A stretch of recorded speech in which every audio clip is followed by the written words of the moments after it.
ខ្ញុំប្រធានគណៈបកដើម្បីកម្ពុជាសូមអន្តរាគមន៍ទៅ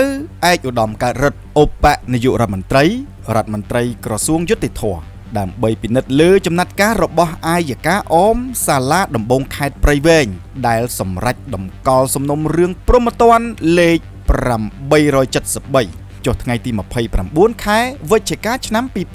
2024របស់អាយកាអមសាលាដំបងខេត្តព្រៃវែងទុកចោលដោយមិនចាត់ការទាំងដែលមានតម្រុយបទល្មើសសម្រាប់ខ្ញុំមើលឃើញថាលោកគុជគឹមឡុងព្រះរាជអាជ្ញាធំនៃអាយកាអមសាលាដំបងខេត្តព្រៃវែងគឺមានភាពមិនប្រក្រតីក្នុងការសម្រេចតម្កល់រឿងមិនចាត់ការទី1គឺការបិទបាំងសំណុំរឿងទី2ការកិច្ចវេះពីការទទួលខុសត្រូវរបស់ស្ថាប័នអាយកា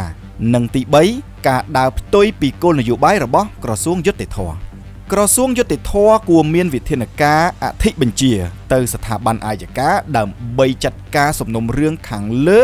ស្របតាមច្បាប់និងបទដ្ឋានគតិយុត្តជាធរមានដើម្បីស្វែងរកយុត្តិធម៌ជូនប្រជាជននិងការពារផលប្រយោជន៍ប្រទេសជាតិពិតប្រាកដក៏ប៉ុន្តែបើមិនមានវិធានការនោះទេនោះខ្ញុំមើលឃើញថាបទល្មើសបែបនេះនឹងកាន់តែកើនឡើងហើយវិនាសកម្មសេដ្ឋកិច្ចជាតិដែលប្រព្រឹត្តក្រោមដៃមន្ត្រីខិលខូចគឺនៅតែបន្តបំផ្លាញគ្រប់ទម្រង់ដដែលសូមគិតម្ដងទៀតដើម្បីកម្ពុជា Please think again for Cambodia